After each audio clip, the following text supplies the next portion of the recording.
Assalamualaikum warahmatullahi wabarakatuh. Kami dari kelompok B yang beranggotakan Dian Susilawati, Tiara Fatmawati, Kristia Agustinuhai, Rika Maulida, Delani Putri Silika, Fikita Giuleta Irtifanisa Rahman, Norliana, Baiti Rahma, Muhammad Rizal, Muhammad Faizah Rahman, Rido Hairil Herdin Prasetyo, dan Maulidia Fitriana. Adapun pembahasan kami pada hari ini adalah mengenai metode alizarin dan penjelasannya.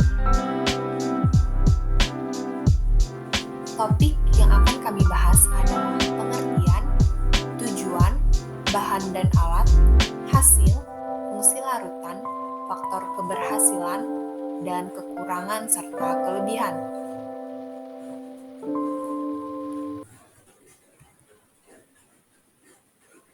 Metode alizarin adalah metode mikroteknik yang digunakan untuk mengetahui pembentukan tulang pada embrio atau mendeteksi proses klasifikasi pada tulang embrio. Klasifikasi merupakan proses pengendapan garam-garam kalsium dalam matriks yang sebelumnya telah mengalami osifikasi atau pengendapan matriks oleh osteoblast. Metode alizarin red merupakan suatu metode untuk mengetahui pembentukan tulang pada embrio atau untuk mendeteksi proses klasifikasi pada tulang embrio. Proses pembentukan dan perkembangan embrio disebut juga sebagai embriogenesis. Selanjutnya, tujuan. Menurut Budiani 2005, pewarnaan tulang dengan metode alizarin bertujuan untuk mengetahui pembentukan tulang pada embrio atau untuk mendeteksi proses klasifikasi pada tulang embrio. Selain itu, menurut Husna Erol 2020, pewarnaan tulang menggunakan alizarin red ini bertujuan untuk mengetahui tulang yang telah mengalami kalsifikasi, sehingga kita bisa mengetahui jenis tulang yang telah mengalami kalsifikasi dan tulang yang belum mengalami kalsifikasi. Prinsip dari pewarnaan alizarin ini yaitu tulang yang mengalami kalsifikasi ditandai dengan adanya tulang yang berwarna merah, sedangkan tulang yang belum mengalami klasifikasi, tulang itu tidak terwarnai oleh alizarin red.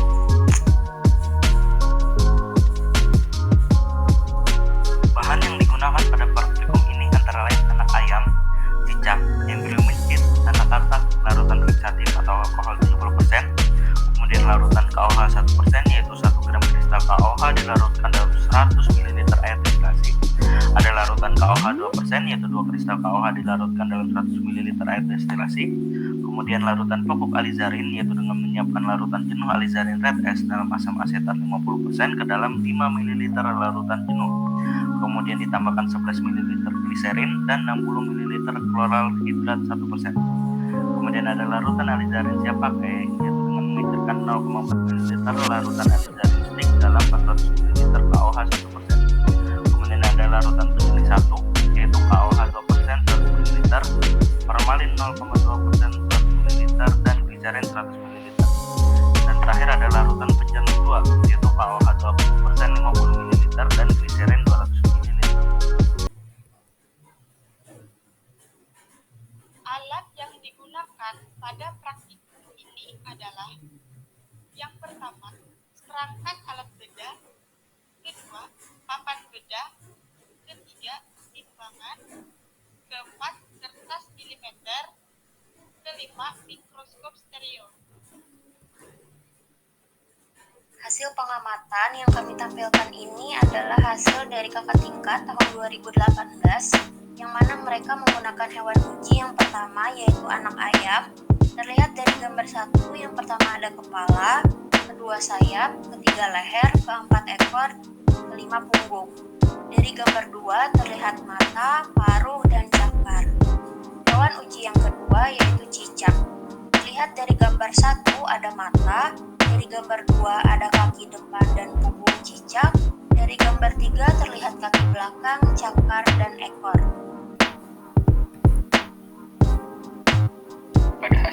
Selanjutnya ada gambar dari alizarin embrio mencit dan juga alizarin anak katak. Yang pertama ada alizarin embrio mencit. Di sini spesimen ini diambil dari awetan basah yang sudah diawetkan cukup lama. Proses eksfoliasi dari kulit mencit ini tidak dilakukan karena ukuran yang kecil. Hal ini diduga menyebabkan dayes tidak masuk secara optimal. Proses viscerasi juga tidak dilakukan, sehingga spesimen diproses utuh karena pembedahan. Perendaman dalam KOH 1% dalam waktu yang kurang optimal juga menyebabkan otot menjadi kurang transparan. Idealnya, Alcyan Blue akan terserap sempurna karena yang digunakan adalah fetus mencit usia 1 hari. Kartilago umumnya dijumpai pada persendian dan tengkorak, namun pada spesimen tidak dijumpai sama sekali.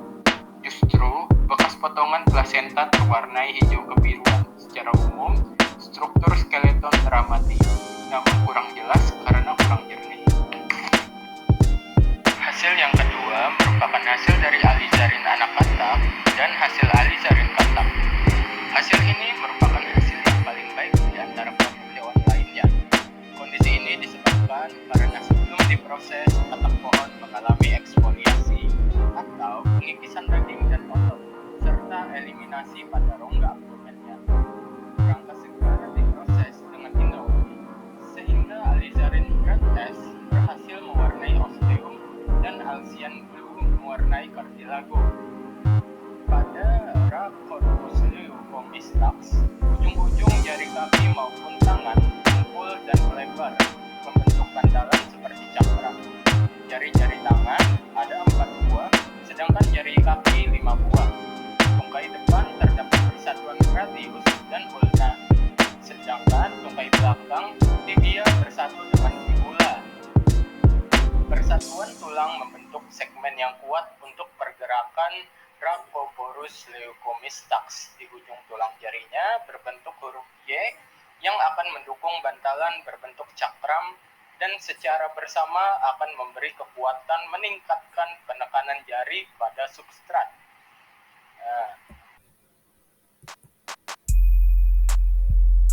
Selanjutnya adalah fungsi larutan dan perlakuan.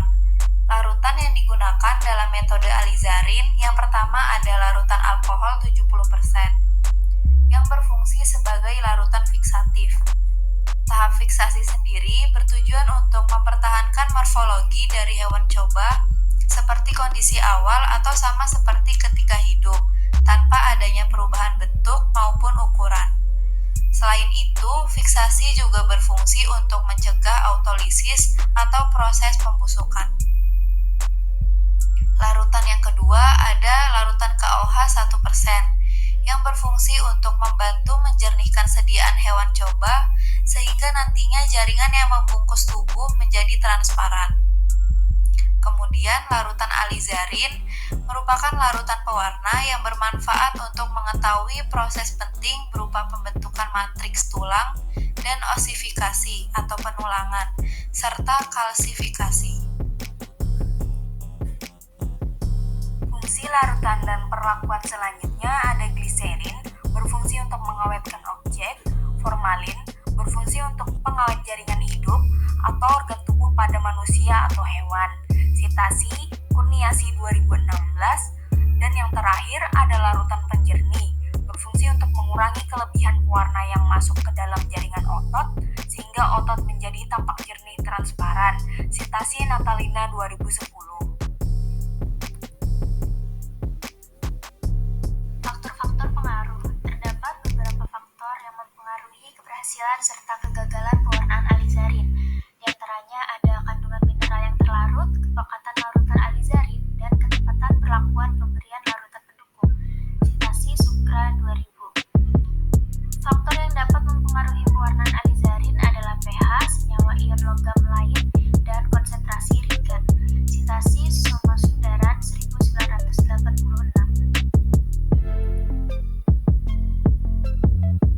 Kelebihan dari metode alizarin ini yaitu lebih praktis dan hemat karena jenis bahan-bahan yang digunakan hanya sedikit. Kemudian dapat mengamati tulang-tulang pada embrio atau hewan secara utuh